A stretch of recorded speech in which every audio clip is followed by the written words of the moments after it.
Hello friends, welcome back to my channel study corner. Friends, मैं रिचा, हमारी current की ये क्लास है। करंट की क्लास बेहद ही इम्पोर्टेंट होती है आपके किसी भी एग्ज़ाम के पॉइंट ऑफ व्यू से। आप किसी भी वनडे एग्ज़ाम में बैठने वाले होंगे, यूपीपीएससी, यूपी ट्रिपल एससी या एसएससी, रेलवे, बैंक, टीचिंग से रिलेटेड कोई एग्ज़ाम देने वाले होंगे, जैसे केवीएस हो गया, डी ट्रिपल एस बी हो गया या सुपर टेट। इन सभी एग्ज़ाम के लिए बेहद ही इम्पोर्टेंट हो जाता है करंट, क्योंकि लगभग सभी एग्ज़ाम का सिलेबस करंट का होता ही होता है। तो करंट से आपको डेली अपडेट रहना होगा, डेली जुड़ना पड़ेगा, क्योंकि करंट आप एक दिन में नहीं तैयार कर सकते हैं। जब तक उससे रेगुलर नहीं जुड़ेंगे तब तक करंट की चीज़ें आपको समझ में नहीं आएंगी। इसलिए अपने लिए 10 मिनट का, 15 मिनट का डेली टाइम निकालिए, करंट से जुड़िए। किसी भी चैनल, किसी भी न्यूज़पेपर, कहीं से भी, किसी भी माध्यम से, जहाँ से भी आपको चीज़ें समझ में आए, पर करंट से डेली अपडेट रहिए। आज है 10 अक्टूबर 2020। 10 अक्टूबर 2020 से रिलेटेड हर वो इम्पोर्टेंट पॉइंट और फैक्ट हम जानेंगे जो हमारे एग्ज़ाम के लिए इम्पोर्टेंट हो जाता है। वीडियो में अंत तक बने रहिएगा, क्योंकि सारे ही क्वेश्चन एग्ज़ाम के पॉइंट ऑफ व्यू से सेट किए जाते हैं। कोई भी फालतू का क्वेश्चन नहीं होता है, ना ही कोई भी क्वेश्चन स्किप करने वाला होता है। हर एक क्वेश्चन आपके एग्ज़ाम के मद्देनज़र तैयार किया जाता है। इसलिए वीडियो में अंत तक बने रहिए। और अगर आपने चैनल को सब्सक्राइब नहीं किया है तो चैनल को सब्सक्राइब कर लीजिए, बेल आइकॉन के बटन को ऑन कर दीजिए, ताकि कोई भी वीडियो अपलोड हो तो उसका नोटिफिकेशन आप तक पहुंच जाए। हम अपनी आज की इस क्लास को शुरू करते हैं। 10 अक्टूबर 2020 से रिलेटेड हर वो इम्पोर्टेंट पॉइंट और फैक्ट हम जानेंगे जो कि इम्पोर्टेंट होता है। पहला क्वेश्चन है, हाल ही में भारतीय वायु सेना दिवस कब मनाया गया? बेहद इम्पॉर्टेंट है ये वाला क्वेश्चन, कई बार एग्जाम में देखने को मिला हुआ है। तो हाल ही में भारतीय वायु सेना दिवस कब मनाया गया? इसका राइट आंसर हो जाएगा 8 अक्टूबर को। 8 अक्टूबर को भारतीय वायु सेना दिवस हर साल मनाया जाता है। अब की बार की बात की जाए तो भारतीय वायु सेना दिवस की 28वीं वर्षगांठ थी, मतलब 88वीं वर्षगांठ थी। 88वीं बार इसको अब की बार मनाया गया है।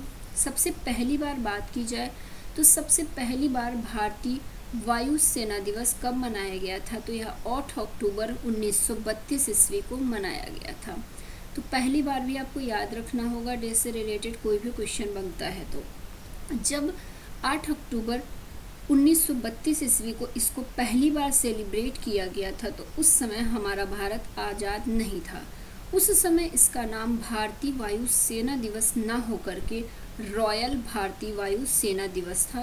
तो ये भी इम्पोर्टेंट पॉइंट है कि जब पहली बार इसे सेलिब्रेट किया गया तो इसका नाम रॉयल भारतीय वायु सेना दिवस था। तो इस तरह से इस क्वेश्चन में इतना हुआ। अब आगे बढ़ते हैं और आगे नेक्स्ट क्वेश्चन में आ जाते हैं। 1950 ईस्वी में इसका नाम रॉयल भारतीय वायु सेना से बदलकर भारतीय वायु सेना हुआ था। तो ये भी इम्पोर्टेंट था, बता दिया मैंने। अब हमारा नेक्स्ट क्वेश्चन है जो कि सबसे इम्पॉर्टेंट रहेगा। इस पर अब आपको 1 या 2 दिन में वीडियो मिल जाएगा, जो कि मैं ट्रिक के माध्यम से आपको सारे ही नोबेल प्राइज को समझाऊंगी। बहुत इजी ट्रिक से आप सारे नाम को याद कर सकते हैं नोबेल प्राइज के। तो नोबेल प्राइज जो टॉपिक है बहुत ही इजी रहेगा, बहुत ही इसके सारे नाम इजी रहेंगे। बस एक बार आप उस वीडियो को देखेंगे तो सारी चीज़ें क्लियर हो जाएंगी। सब कुछ उसमें ट्रिक से आपको बताया जाएगा। तो 1 या 2 दिन में सारे नोबेल प्राइज़ मिल जाएं, उसके बाद मैं बना देती हूँ। बन के तैयार है, बस अभी 2 नोबेल प्राइज़ नहीं मिला है, तो वो दोनों मिल जाए, उसके बाद वो लाइव हो जाएगा। तो वो वीडियो भी ज़रूर देखिएगा, क्योंकि वो वीडियो बेहद ही हेल्पफुल होगा आपके एग्ज़ाम के लिए। एक क्वेश्चन हर साल नोबेल प्राइज़ से किसी भी एग्ज़ाम में आप बैठिए पूछता ही पूछता है। तो ये मान के चलिए कि इस टॉपिक से आप किसी भी एग्ज़ाम में बैठने वाले हैं तो एक क्वेश्चन आना ही आना है। तो खुद को इस तरह से तैयार करिए कि वो एक क्वेश्चन आपसे रह न जाए। यहाँ पर पूछ रहा है, हाल ही में किस क्षेत्र का नोबेल पुरस्कार इमैनुअल चार्पियर और जेनिफर डूडना को देने की घोषणा की गई है? तो यहाँ पर इमैनुअल चार्पियर और जेनिफर डूडना की बात की गई है। तो इन्हें किस चीज़ का नोबेल पुरस्कार देने की घोषणा की गई है? तो बुधवार को रसायन विज्ञान का नोबेल प्राइज अनाउंस हुआ था। वेडनेसडे को रसायन विज्ञान का जो नोबेल प्राइज अनाउंस हुआ था उसमें इमैनुअल चार्पियर और जेनिफर डूडना को नोबेल प्राइज केमिस्ट्री का देने की घोषणा की गई है, रसायन विज्ञान का देने की घोषणा की गई है। अब इन्हें यह नोबेल प्राइज क्यों देने की घोषणा की गई है? तो इन्हें जीनोम एडिटिंग की एक पद्धति को विकसित करने के लिए इस अवार्ड से नवाजा गया है। तो ये भी थीम भी याद रखिएगा, मतलब टॉपिक भी कि किस वजह से इन्हें नोबेल प्राइज़ मिला है। बाकी फिजिक्स का हमने डिस्कस कर लिया है अपनी करंट की क्लास में, और उसके बाद साहित्य का भी हमने डिस्कस कर लिया है। आज रसायन का डिस्कस कर रहे हैं। अब हमारा नेक्स्ट क्वेश्चन रहेगा, हाल ही में किस देश ने सिरकॉन हाइपरसोनिक मिसाइल का सफलतापूर्वक परीक्षण किया है? तो सिरकॉन हाइपरसोनिक मिसाइल का सफलतापूर्वक परीक्षण किसने किया है? रूस ने किया है। इसका राइट आंसर क्या हो जाएगा? रूस हो जाएगा। अब बात हो रही है रूस की, तो रूस से रिलेटेड कुछ फैक्ट जानिए, जैसे कि रूस की कैपिटल क्या है? तो रूस की कैपिटल क्या है? मॉस्को रूस की कैपिटल है। रूस की करेंसी की बात की जाए तो रशियन रूबल रूस की करेंसी है। रूस के प्रेसिडेंट की बात की जाए तो व्लादिमीर पुतिन रूस के प्रेसिडेंट हैं। और अब रूस को कुछ जीके से कोरिलेट करके जाना जाए तो जब भी रूस का नाम आता है, दो इम्पॉर्टेंट फैक्ट मैं बताती हूँ।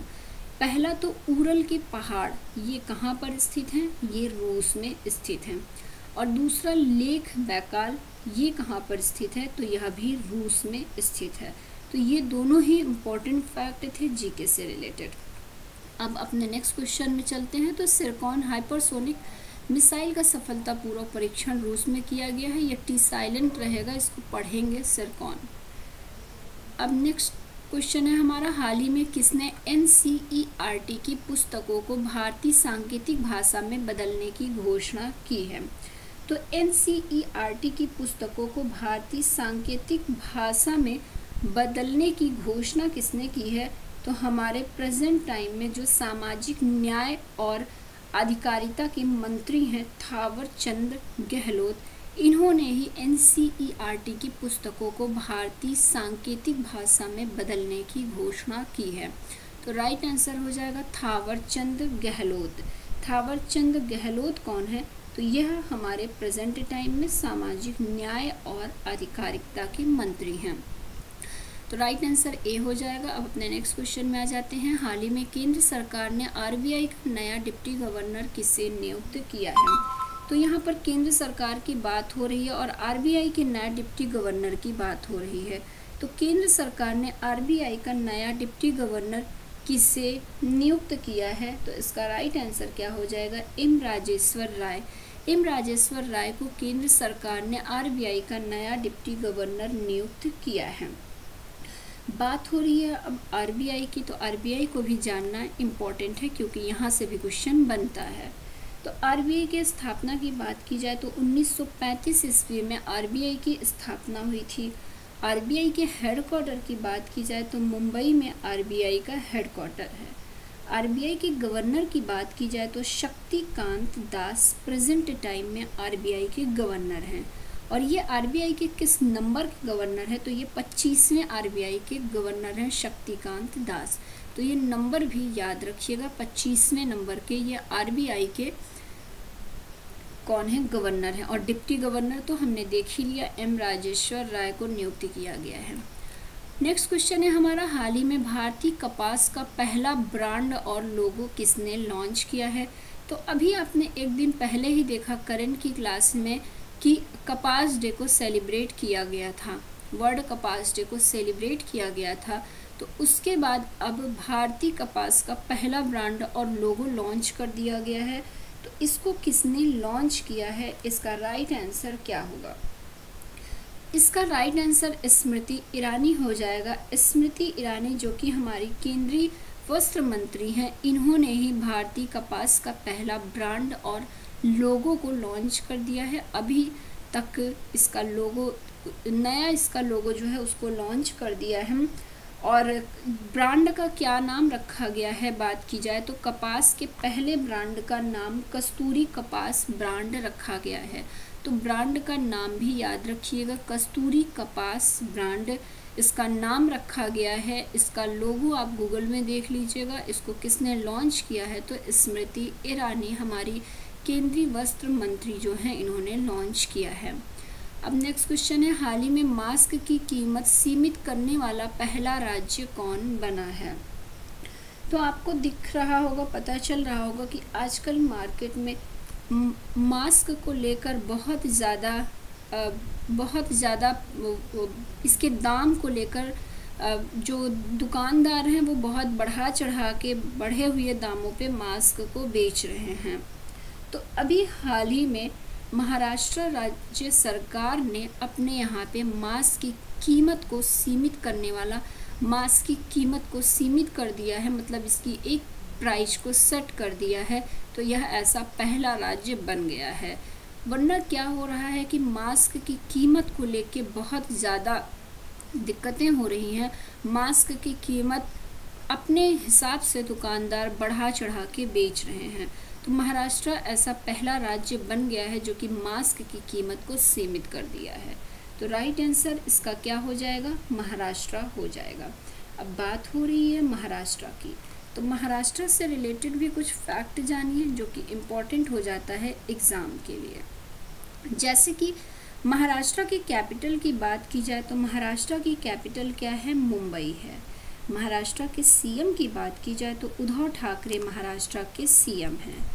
महाराष्ट्र के गवर्नर की बात की जाए तो भगत सिंह कोश्यारी कौन है? महाराष्ट्र के प्रेजेंट टाइम में गवर्नर हैं। ये सारी चीज़ें अब आपको रट गई होंगी क्योंकि हम रोज़ ही डिस्कस कर रहे हैं इन चीज़ों को। अब महाराष्ट्र में लूनार झील है, ये भी एग्ज़ाम में पूछ सकता है कि लूनार झील का संबंध कहाँ से है, तो यह कहाँ पर है? तो इसका संबंध महाराष्ट्र से है। ठीक है। महाराष्ट्र का लावणी नृत्य बेहद ही फेमस है, ये आपको पता भी होगा। लावणी नृत्य कहाँ से संबंधित है? तो ये महाराष्ट्र से संबंधित है।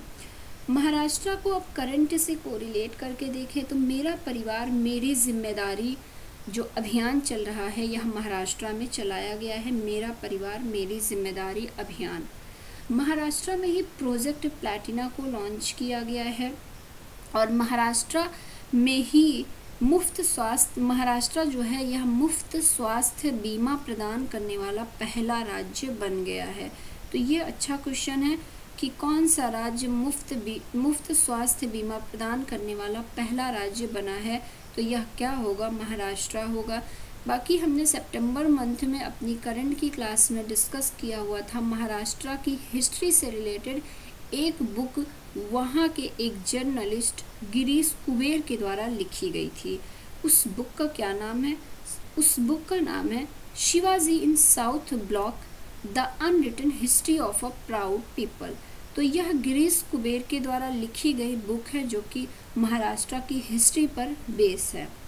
महाराष्ट्र में संजय गांधी नेशनल पार्क है। कई बार नेशनल पार्क स्टेट के पूछ लेते हैं, तो संजय गांधी नेशनल पार्क कहाँ पर है? महाराष्ट्र में है।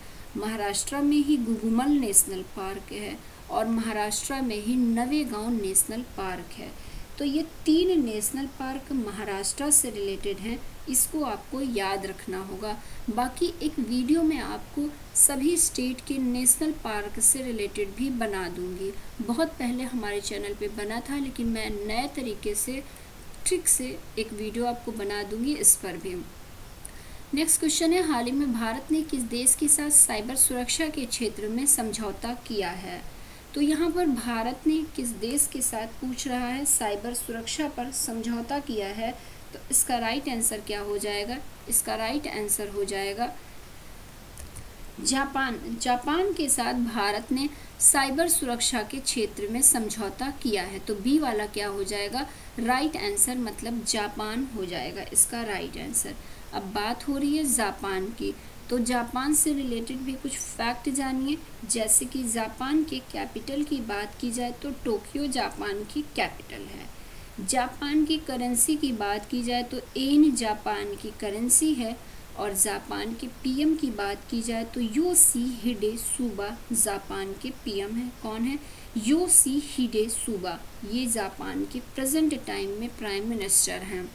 तो इतने पॉइंट हमें इस क्वेश्चन से मिलते हैं। अब अपने नेक्स्ट क्वेश्चन पे आ जाते हैं। हाल ही में इंडिया पोस्ट पेमेंट बैंक का एमडी और सीईओ किसे नियुक्त किया गया है?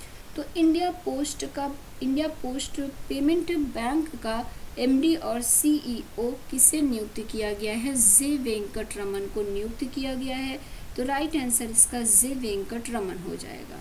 अब बात हो रही है इंडिया पोस्ट पेमेंट बैंक की। तो इंडिया पोस्ट पेमेंट बैंक को भी थोड़ा सा जानिए। इसकी स्थापना 2018 में हुई थी। इसके हेडक्वार्टर की बात की जाए तो इसका हेडक्वार्टर न्यू दिल्ली में है और इसके एमडी और सीईओ तो जे वेंकट रमन को ही नियुक्त किया गया है। अब अपने नेक्स्ट क्वेश्चन में आते हैं। हाल ही में किस राज्य के मुख्यमंत्री ने किसान रथ मोबाइल ऐप को लॉन्च किया है? तो किसान रथ मोबाइल ऐप की बात की जा रही है तो इसका राइट आंसर असम हो जाएगा। असम के मुख्यमंत्री ने किसान रथ मोबाइल ऐप को लॉन्च किया है। अब बात हो रही है असम की, तो असम से रिलेटेड भी कुछ फैक्ट जानिए। इससे पहले ये जानिए ये किसान रथ है क्या, किसान रथ मोबाइल ऐप है क्या, यह किस लिए लॉन्च किया गया है? तो जो फल और सब्जी विक्रेता हैं उनके लिए इसे लॉन्च किया गया है। फल और सब्जी विक्रेता अपने ग्राहकों से और ग्राहक फल और सब्जी विक्रेता से इस मोबाइल ऐप के माध्यम से डायरेक्ट कनेक्ट हो सकते हैं। डायरेक्ट फल और सब्जियों के दाम से लेके सारी जानकारी एक दूसरे से शेयर कर सकते हैं। तो यही है किसान रथ। इसको लॉन्च किसने किया है? असम ने किया है।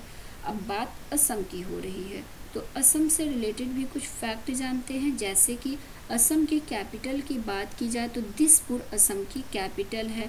असम के सीएम की बात की जाए तो असम के सीएम सर्बानंद सोनोवाल हैं। और असम के गवर्नर की बात की जाए तो जगदीश मुखी कौन है? असम के गवर्नर हैं।